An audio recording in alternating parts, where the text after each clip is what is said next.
Stephen here with Coping with COVID 15-minute power podcast with a powerful guest and a powerful message worth sharing. This is the only show where in 15 minutes or less, we're going to figure out together how we're going to stay as positive and as present as possible during COVID times. Before we begin today's great episode, please help me out and share this on your timeline because you may well know someone who will benefit from this and may even want to come on the show themselves and speak to the mindset of maybe how to run a small business in the COVID world, or how to recover profits while managing a restaurant, how to prepare for returning to the classroom in the fall, or even how to cope with stress while working in healthcare on the front lines. Now today, we got a little bit of a different episode. Joining me today is Milena. She is a highly successful realtor who has built up her business and clientele with the power of social media and video marketing, something that's especially important in these days where a lot of people are staying at home more. We're going to discuss the real estate industry during COVID times and how to navigate the market amongst all the uncertainty. So, Milena, thank you for joining me. Go ahead and fire away and tell everybody a little bit about yourself and how you got started. Thanks for having me on, Stephen. I started real estate going into my third year now. So started doing that. I always knew, growing up that I wanted to continue doing some kind of sales. I didn't know what. Started looking into real estate, like having the idea of having my own business, being able to help people, get to those dreams that they have always wanted to obtain with home ownership. And it's crazy everywhere, if people know me or not, someone will always say, hey, she's a real estate agent. Hey, ask her this question.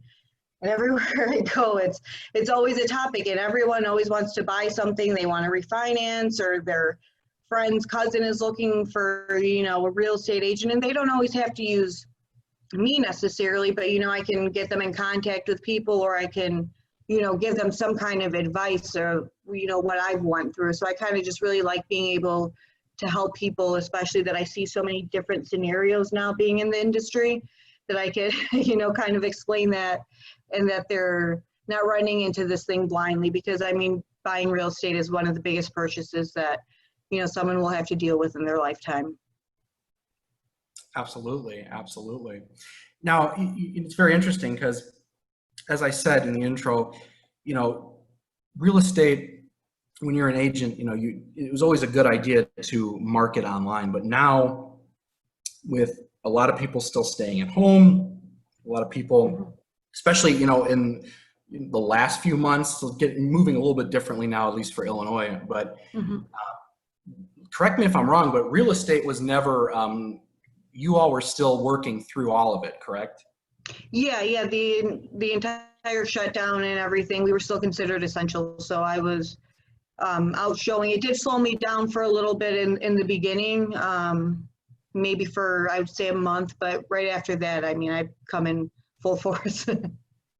Yeah, it's very interesting. So social media has always been a growing method, a method that has become more and more important to tap into for different industries, including real estate.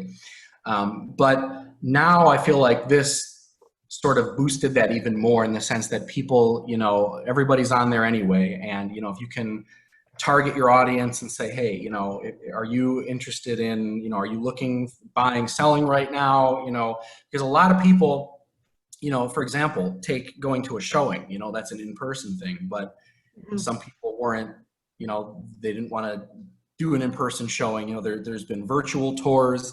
I was helping somebody find an apartment recently, and it's very interesting because in looking, I'm pretty good at doing internet searches and finding things. So I was helping her out, and I noticed something very quickly. I immediately found 5 properties, in the Aurora area, in the greater Chicagoland area. And one thing that I noticed was, when I would call it was an apartment, so it's a rental. When I would call the agent or the person who owns the property, it seems like I was hearing it was either one extreme or the other. There was no, and I'll get your thoughts on that in a minute, but it was either, oh, we got nothing. Like it might say there's something, but we really got nothing because nobody's leaving because of the pandemic. Nobody's leaving. So I'm sorry, I got nothing, even if there was a listing. But then I was also hearing the other end of the extreme, which is, oh, we got openings and we can't find anybody to fill them. So what do you think is the real short-term impact on the real estate industry from the pandemic? Well, short term, what we're noticing, and I don't necessarily deal with a lot of rentals, but what I have noticed is that we're in a shortage of rentals.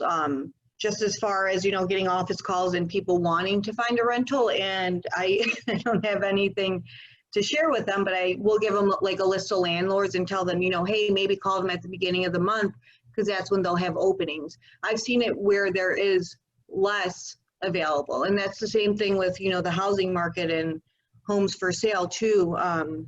Our inventory is low, and it has been low. It's not because of this pandemic that it's low. It has just always been this way, at least since I've started.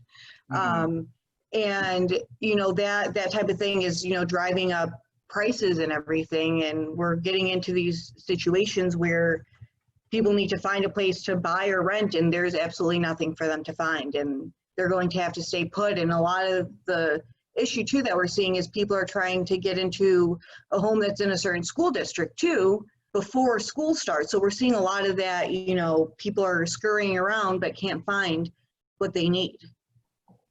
Okay, that's interesting. Yeah, and a lot of school districts. I mean, I can tell you. There's not much to say at this point. We're sort of in a holding pattern. It looks like we're going to be resuming in the fall in person, but different districts are doing different things, and so it's interesting how calendars have had to be amended, and there's a lot that's way more that's tentative that normally would be set in stone right now. So if you have people moving into different homes to try to get into a different school district, that just adds to sort of the uncertainty with that. Now, if you were advising somebody who was looking to buy, what do you think are a few of the most important things right now? Somebody that's looking to buy, a new home right now, what would you say are a couple of the few most important things to keep in mind? Definitely number one is talking to a lender and getting approved and knowing what you are approved for, and they'll help you figure out your monthly payments so you could see what you could afford. I actually just had a situation this past weekend. I had buyers that we went to go put in an offer, but they didn't have their approval letter. They're approved, but they didn't have it ready. And it was a Saturday that we sent the offer. We couldn't get the approval letter till Monday, the next business day. So needless to say, with the competitive market, there was quite a few other offers, and we lost out because we didn't even have our approval letter ready. And so maybe they looked at our offer, maybe they didn't, but we weren't taken as serious because we did not have that approval letter. So that's the biggest thing, because once you're ready to put that offer in and you're in love with that house, you could lose it in a heartbeat. And we're seeing that happen a lot more. Second thing I would definitely say is when you see a house listed and you're ready to go and you think it's the one, get your agent on the phone right away and try and get there that day, if not the very next day, because a lot of the times it's not going to be there the following day, and we don't have that leeway time. Everything has to be urgent, now, and we can't really wait. And then, definitely the third thing is, again, the school district. That's the biggest thing. A lot of people want to, find that perfect one, but I would say before even like you start going and seeing houses in person, if that school district is the biggest thing to you, look before we're even going into the house. And, you could always ask a real estate agent that. They'll be able to tell you what school district it's in. Sometimes people, they love the house, but then they realize, oh, I'm right at that cutoff. I thought I would have been in that area. So I've seen that happen. So those are the three biggest things that I see, that are happening with me, at least.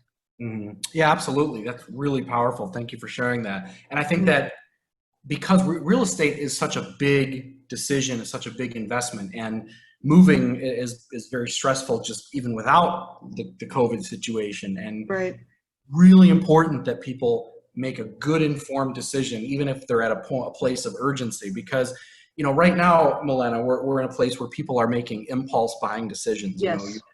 You have, things on Facebook about buying, copper keys that say it's going to kill COVID on contact, which is just not true. They're potentially misleading products. I'm not Right. any names specifically, but they're all over the place. You got, people selling masks that, if you actually read the description, people are just buying it impulsively. But if you actually read the description, it doesn't even mention coronavirus or even germs. Right. It's talking about protecting you from dust. So I think that the worst mistake somebody could make right now is taking that mindset and that mentality and rushing into a real estate situation or like a buying situation. Right. I remember when I bought my condo, I've been here for more than several years now, but I remember when I bought it, it was I don't remember exactly which one, but it was like a government foreclosure type property. And I remember that the realtor that I used, there was some mistake happened and I almost lost the property, but he was able to get it back. But it's just amazing, like all the steps, when you buy a house or even something like a car, these big purchasing decisions, all the different steps that you have to follow. And if you rush the process, you want that, people want that end result so bad. They want that end result so bad, but they can't own the process to get to it. And the same thing applies to selling. I definitely want to touch on that too. If you're selling right now, that's another thing where people want to, a neighbor of mine is selling his condo. I don't think he's going to be renting it. I think he's going to be selling it. And it's very interesting because it's been up there for a while now. And I think some people who are selling may, I'm not certain, but they may have the idea that, should I wait or, is this a good time to sell? Do you have any advice for selling during this time? Yeah, I mean, I definitely think it's the time to sell just because there's absolutely no inventory. I have my list is now down to 17 buyers that I have that are actively looking for places and have been even before this virus. I mean, I've went as far as, seeing an expired listing that didn't sell and my clients have asked me about them. I'll call them. I used to knock on the door. I won't do that anymore because people won't answer, but or they might, I don't know. But yeah, reaching out to people. And I mean, we're constantly posting on Facebook. If you have something, even if you're listing it with someone else, let us know. There's probably a 92% chance that I have a buyer for this place. So definitely right now is the time to sell because it's such low inventory. I mean, for instance, where I'm at in Stevenson County right now, I think we have, I don't know, I might be just shooting out a number, but a couple weeks ago when I looked, I think it was like 60 active houses. Wow. And I have like 15 buyers that are out here and they've already seen all these houses or they don't work for them. So, I mean, the inventory everywhere is low, not just in this county. When I'm going into Winnebago County, for instance, in Rockford and surrounding areas, I mean, I have shown my buyers so many places, but either they don't work or it's just, they're going so fast that we can't get there fast enough. So in my opinion, right now definitely would be a great time to sell because there are a lot of buyers out looking. Wow, that's very powerful too. Now, you said Stevenson County. Mm-hmm. I'm not familiar with where is that? So I'm west of Rockford. It's in Freeport. I moved out here. Yeah, moved out here with my husband. We bought an investment property and are looking to buy some more. We just like the small town living and not like anything where Yorkville where I was from. So yeah, we decided to give it a try out here, and so far we really like it. Okay, yeah, I'm familiar with the Rockford and the that's like the northern Illinois by the state border. So that's very, very interesting. And so do you do most of your business in that area between the greater Rockford area? Yep. So I've been focusing a lot of my business out here. More recently, it's just where it's taken me. I still do a little business out by where Yorkville and those areas and stuff, family and friends I'm helping out. But yeah, my business has brought me out here. Okay, very interesting, very interesting. Yeah, I have another friend of mine that's looking right now, and she's looking at primarily homes. And she was telling me that she was considering, she's moving from a condo and she's looking at some homes, and she was kind of telling me about how she was thinking about, should I rent for, should I maybe rent an apartment for a year until things settle down? But it sounds like right now is not certainly from what you've said, is not a bad time to just, if you see a home you like, to Right. go for Mm-hmm.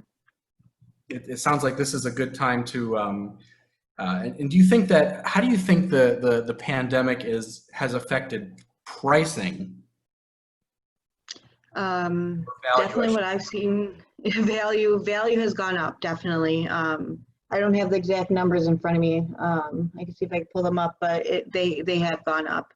And why we're seeing that is because, again, of the multiple people that are interested. They're sending in, everyone's sending in an offer, so it's not selling at list price. It's not selling below list price. It's selling a few grand over the list price. So once those houses close, and multiple of those close in, an area, eventually those comps are going to be started. Those comps will be used by appraisers, and again, will be bringing up the property value. Excellent, excellent. And as far as, this is probably, I kind of saved the difficult one for last, but as far as the long term, do you have any projections for the long-term impact of this, especially, given the fact that Illinois, we're doing pretty well right now. We were the first state to meet the CDC guidelines that some other states sort of did away with. We were the first state to meet that. We had the best decrease for a long period of time. What do you see as the long-term projection for the rest of the year being? If you, I don't even know can you make that projection? It's hard to say, but if we continue with this low inventory, I think prices are only going to go up from here. Going to go up from here. Okay. Yeah, I mean, and again, when I started late 2018, I haven't seen the inventory situation improve at all, and it has only brought up the prices. So again, if we continue this route, then I believe they will continue to go up. Excellent, excellent. Well, that's 15 minutes for today. Milena, if anybody's interested in reaching out to you for real estate, where can they get in touch with you? I do have my Milena Realtor page on Facebook. They could always shoot me a call. I don't know if you want me to share my number here or. That's totally up to you. Okay, yeah, so my phone number is 630-936-7057. Typically I answer as long as I'm not sleeping or in an appointment. But if not, you can find me on Facebook. I'm on Instagram, LinkedIn, all those things. Okay, and your Facebook, I can link this to that. It's your Facebook page is Milena Realtor, correct? Correct. Okay. All right. Well, there you have it, folks. That is a look at navigating the potential uncertainty of the real estate market right now. And thank you, Milena. You've been an excellent guest. Everybody else, this has been Coping with COVID, 15-minute power podcast, powerful guest, and of course, a powerful, inspiring message. I hope that you've enjoyed it, and I call it the LBS, learn, benefit, and share. Please click the share button, share this. Certainly help me out, help other people out who benefit from the podcast, and help Milena out as well. If you know of anybody looking to buy and sell, especially in the greater Rockford area, Winnebago County, Stevenson County, definitely reach out to her. And everybody else, thank you so much for listening. We will see you on the next episode of Coping with COVID. Take care.